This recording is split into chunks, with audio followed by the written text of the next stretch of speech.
Hello and welcome to the Royal Way here on Stadium Drive Sports. I am your host, Sean Baar, and on today's episode we will review the Rockies and Royals series.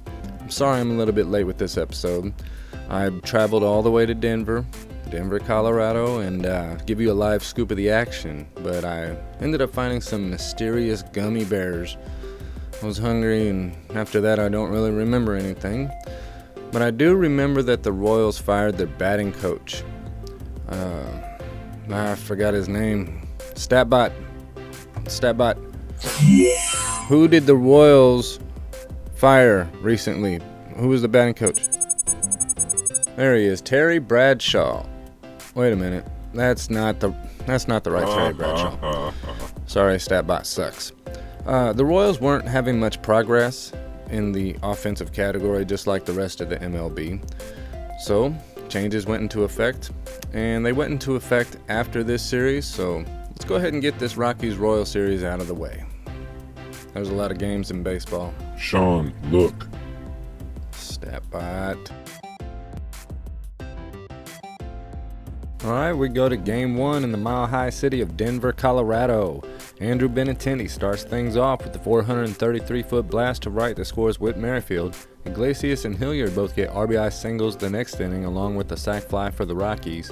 They claim the lead, but not for long, as Salvi tied things up with a double, add on a Dozier RBI and a Bobby Witt two-run triple, and the Royals are in the driver's seat and leading by 3.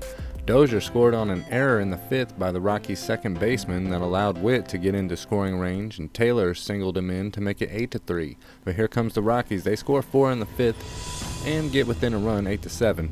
But in the 7th, the Royals get all 4 runs back on a double, single, and triple, and the Rockies get a pair of late home runs, but it's not enough. Casey adds on another long ball from O'Hearn to cap off a football score of 14-10. Looks like the Chiefs and Broncos.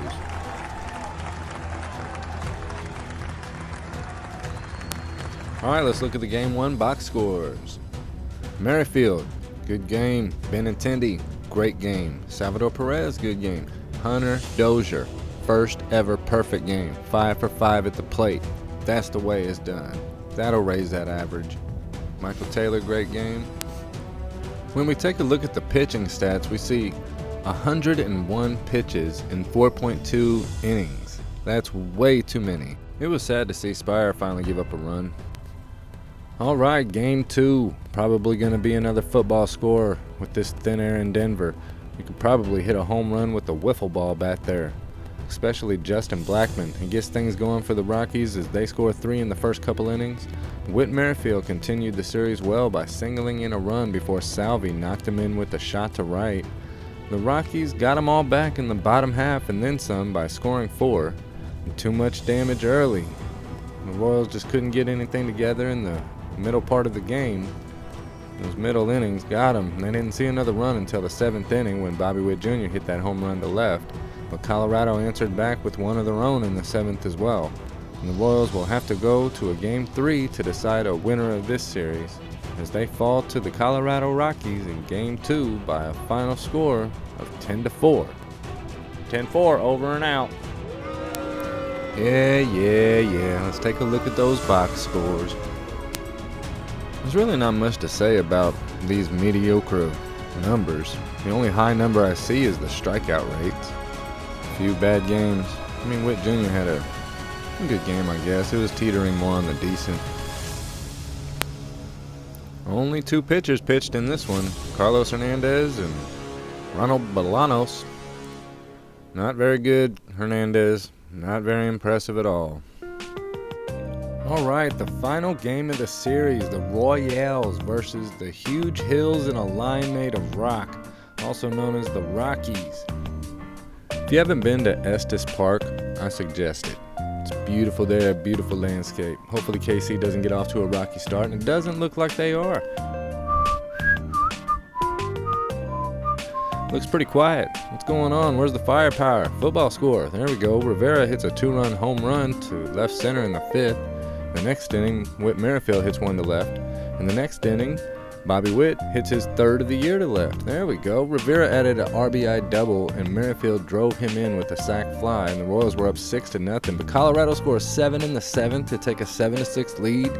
That is crazy. Royals just gave the series away. Well, thanks, Captain Salvi. He saves the day with a 2-run double to left. And KC wins by a final score of 8-7. Exciting nail-biter. Whew, that was a close one. All right, the biggity box scores will tell you Carlos Santana still sucks. Dozier capped off his amazing series. Bobby Witt Jr. had a great series. So did Merrifield. Emmanuel Rivera, great game. Josh Staumont takes the win. Many pitchers contributed. All right, your Royal Way player of the series is Hunter Dozier. 8 for 14, 4 runs scored and 1 RBI. As we take a look at the division standings in the American League Central, we see the Twins ahead of the Royals by 7.5 games as of today. And yes, this does include the first game of the series yesterday between KC and the White Sox. You could tell a lot about a team by their run differential there on the right. Detroit's making a push to get out of the cellar.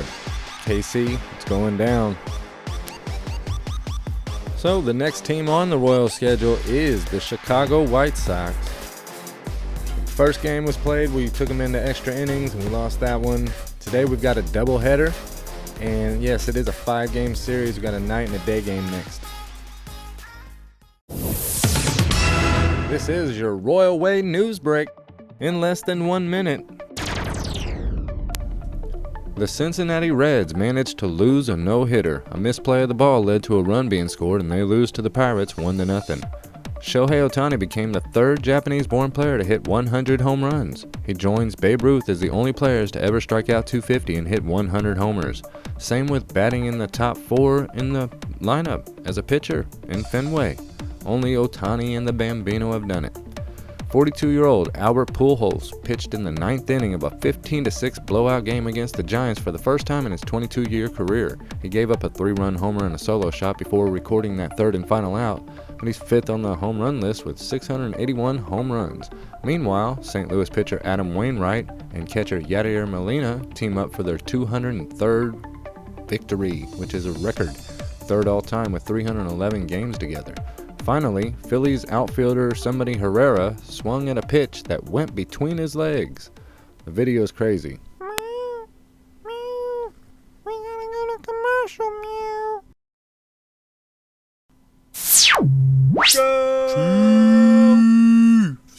Hey there, I'm Kevin, host of the 12th Man at Arrowhead Drive.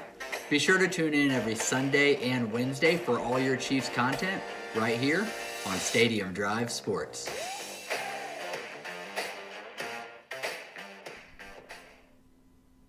All right, he's rounding third. We might have a play at the plate. He's got his teammate waving him home. Here's the throw. Here's the slide. He's safe. He touches home when they teammates celebrate a victory. All right, hop on my back. Yeah, there is nothing like a play at the plate and coming home. Like Dorothy on The Wizard of Oz said, there ain't nothing like... Gosh. There's no place like home. Yeah, that's what she said. And there's no place like the Royal Way. Are you still watching? It's now time for the Royal Way's Best to Ever Wear It Awards. We are on the number 18. And the nominees are Al Cowens, Brett Saberhagen, Johnny Damon, and Raul Ibanez. And the winner is Brett Saberhagen. Cy Young. Comment down below your vote. Well, hey, it's time for the Royal Way joke of the day. Why did Cinderella get kicked off the team mid-season? Well, she kept running away from the ball. Did you know the Royals have had 4 AL Rookies of the Year? Yes, Lou Piniella in 69, Bob Hamlin 94, Carlos Beltran, and Angel Berroa. It's trivia time, Royals Empire. How many 100 lost seasons have the Kansas City Royals experienced? Is it A, 10, B, 6, C, 4, or is it D, 3?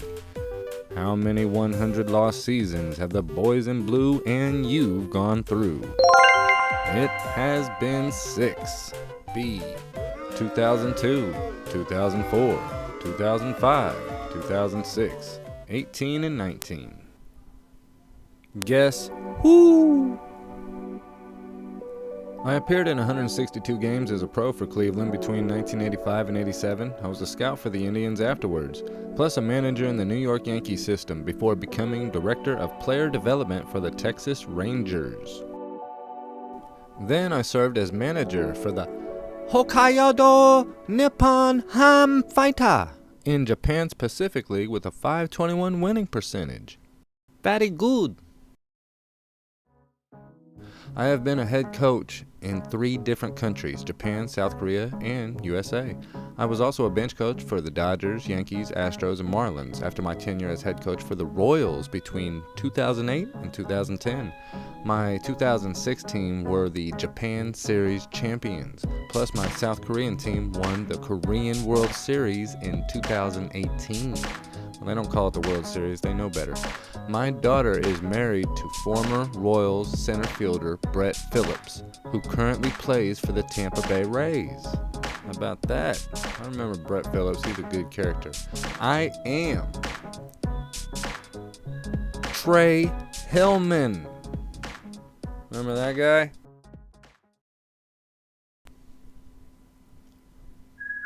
The Royal Way takes you through the years with the Kansas City Royals. We are on the year 1985. In 1985, the Kansas City Royals won their second consecutive AL West Division title, the 6th in 10 years, and just like the 2014 and 15 teams, they did it with outstanding and reliable pitching. What did the division standings look like in 1985 in the AL West in the American League? Well, there you have it. 1 game we won it by, and we'll get into how close that really was later on. And this would be Dick Hauser's final full season as the manager. And you got Jim Sundberg just came in, and Lonnie Smith new in left field, as you can see in lowercase letters.